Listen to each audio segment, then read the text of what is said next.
Good evening my dear. मैं doctor Sinha. और आपने जो सवाल पूछा था उसका जवाब यूनिवर्स ने मुझे दे दिया है और मैं उससे बताने जा रही हूँ। आपका पहला सवाल था कि मैं अपनी पत्नी का नशा कैसे छुड़वाऊँ। तो यूनिवर्स ने आपके लिए क्या संदेश भेजा है। पहला कार्ड ही चैलेंज का है। Definitely it is a challenge. आपके लिए चैलेंज है ये। और इसके लिए आपको कंट्रोल, ये एक टास्क है, यूनिवर्सल टास्क है आपके लिए अपने कर्म के अनुसार। बात को अच्छे से समझिएगा।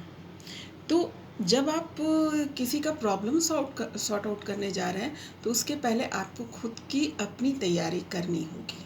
पहला क्या है कि इसको as a challenge, as a protections अपने लाइफ के लिए यूज़ समझ करके लेना होगा।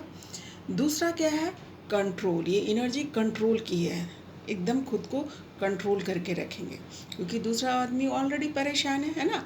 आप कंट्रोल रहेंगे तभी उसे डील कर पाएंगे। तीसरा आपको संदेश दे रहा है यूनिवर्स, द हेरोफेंट की एनर्जी आई है, दैट इज़ कॉल्ड काउंसलिंग, है ना। हो सकता है कि आप अपने उस ढंग से काउंसलिंग नहीं कर पा रहे हैं जिस प्रकार की काउंसलिंग की उनको टेक्निकल काउंसलिंग की ज़रूरत हो, यानी वो जो उस फील्ड का माहिर हो, है ना।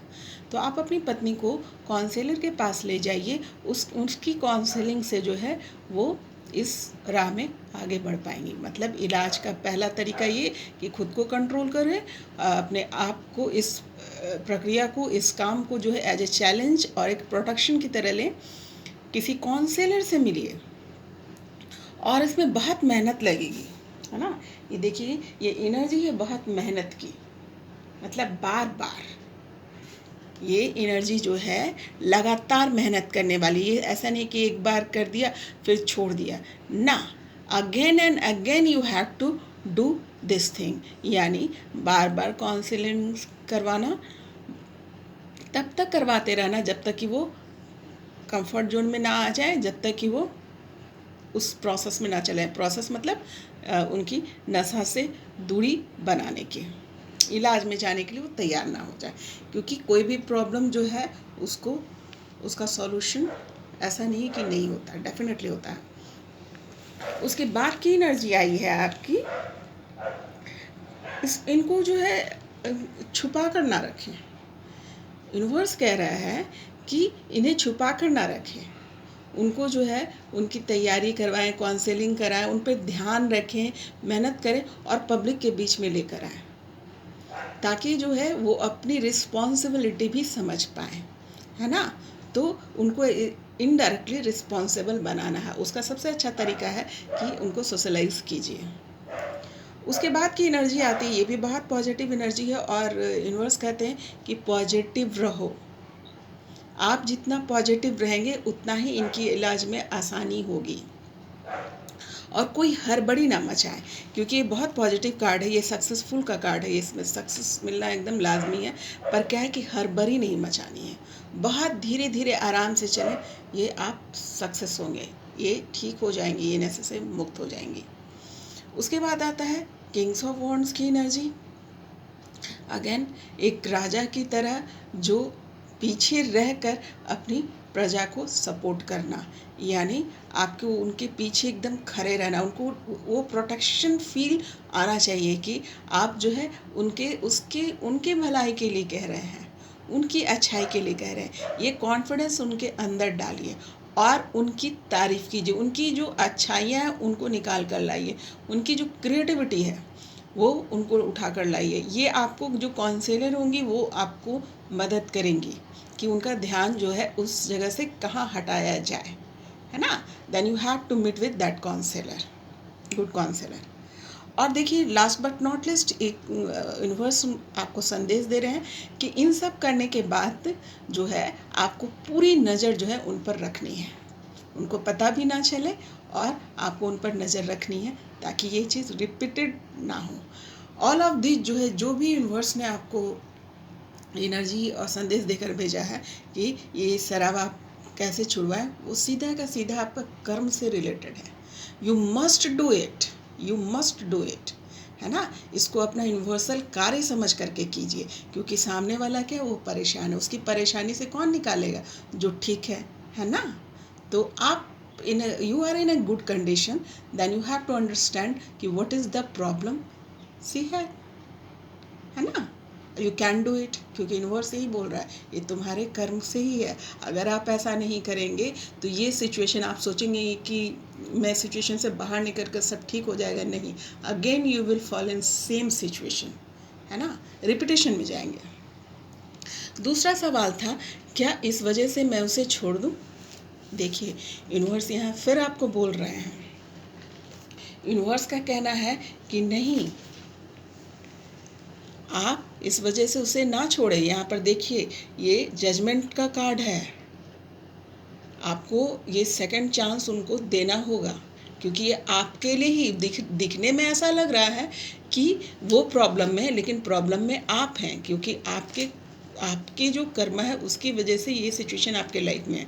तो वो बोल रहे हैं कि नहीं, सेकंड चांस दो, उसको सेकंड चांस देना। ये सेकंड चांस का कार्ड है। यहाँ पे देखिए, यहाँ पे अगर आप समझ पा सकते हैं तो मैं इसे क्लियर करती हूँ कि ये रीबर्थ का कार्ड है। रीबर्थ, देखिए यहाँ पे लोगों की ये कब्रिस्तान से उठ करके लोग आए हैं और उसको ईश्वर जो है कह रहे हैं कि तुम्हें दोबारा चांस दिया जाएगा, जीने का, समझने का, अपनी गलतियों को ठीक करने का। तो ये सेकंड चांस की कार्ड है, तो you have to give second chance to her, definitely. और ये जो एनर्जी है पेज ऑफ पेंटिकल्स के, यहाँ पर आपको ये एनर्जी इसलिए निकल कर आई है कि आप मैनिफेस्ट करें। मैनिफेस्ट मतलब होता है दुआ करें, और उसका जो भी जरिया आपको अच्छा लगता है, ध्यान के थ्रू करें, भजन के थ्रू करें, मंत्र जाप करें, anything, but you do it. इसलिए कि जब इस प्रकार की एनर्जी आप आसपास बनाएंगे तो आपके काम में आसानी होगी। लेकिन याद रखें, ये टास्क आपका ही है। यूनिवर्स कह रहा है कि ये आपका टास्क है, you have to do it, है ना। आपके टास्क के लिए कोई दूसरा सोल जो है कष्ट ले रहा है ना। तो यू हैव, उसका शुक्रिया अदा कीजिए और उसकी मदद कीजिए। उसके बाद है आपका सवाल था कि क्या उसे छोड़ना सही होगा। देखिए, आपकी एनर्जी क्या आई है। आपकी एनर्जी, यूनिवर्स कह रहा है कि बिल्कुल भी नहीं। ये आपको, ये जो पेज ऑफ कप्स की जो एनर्जी है, ये एनर्जी बहुत सज्जन वाली एनर्जी है, मतलब ना, बहुत जेंटल एनर्जी है। तो you have to be gentle. अगर आप ऐसा कर भी देंगे ना तो आपका मन सुकून में नहीं रहेगा, आप बहुत कष्ट में आ जाएंगे, किसी को बोल भी ना पाएंगे और तकलीफ़ में रहेंगे, क्योंकि एनर्जी कहता है कि जेंटल रहो, है ना, किसी के साथ भी जेंटली बिहेव करो। और किंग ऑफ कप्स, इमोशन का राजा, है ना। इमोशनल रहिए, अपने इमोशनली बैलेंस रहिए और इमोशन को फील कीजिए। इंसान बदल लेने से आप सिचुएशन से बाहर नहीं आ सकते। हो सकता है सेम सिचुएशन अलग तरीके से आपको मिलेगा। तो यहाँ पे यूनिवर्स आपको बोल रहा है कि नहीं, आपके लिए छोड़ना सही नहीं होगा। और चूँकि ये काफ़ी बड़ा टास्क है आपके लिए, तो मैंने यूनिवर्स से आपके लिए जो संदेश दिया है, जो निकल कर आया है, वो ये है। देखिए, अगेन जो भी पीछे आ रहा था उसी से जुड़ कर यूनिवर्स ने फिर आपको वही संदेश दिया है कि if you believe ask your angels. अगर आप बिलीव करते हैं, विश्वास करो ईश्वर पे, विश्वास करो ईश्वर पे, विश्वास करो और पूछो, है ना। हम इधर उधर किसी इंसान से बात करने से अच्छा है कि आप ध्यान में बैठे, आप चुपचाप शांति से भी ऐसे मन ही मन आप बोलिए कि व्हाट इज़ द रीज़न, और मैनिफेस्ट कीजिए। आप ध्यान रखिए कि ईश्वर आपका ध्यान रखा हुआ, आपके जो कर्म चल रहे हैं, आपके जो व्यवहार है, आपके जो विचार है, उस पर यूनिवर्स नज़र रखे हुए हैं। तो वो यही बोल रहा है कि आप जो है विश्वास रखिए और विश्वास के साथ आगे बढ़िए। उसके बाद देखिए, आपके लिए सवाल था कि आई विल डू, मतलब जो भी आपके डिसीजन थे उसके लिए आपके यूनिवर्स क्लियरली उन्होंने कहा है कि नो, आपको उन्हें छोड़ना नहीं है। बी असर्टिव, यानी बी पॉजिटिव, बी कॉन्फिडेंट।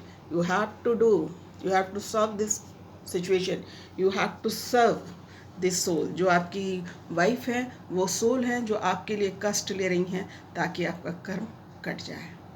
तो गो थ्रू दैट, और इस वीडियो को बहुत अच्छे से ध्यान से सुनिएगा, आपको सारे सवाल का जवाब यहाँ पर मिल जाएगा।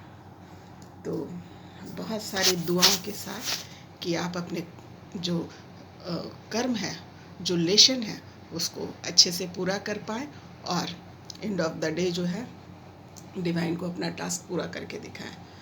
तो God bless you, take care.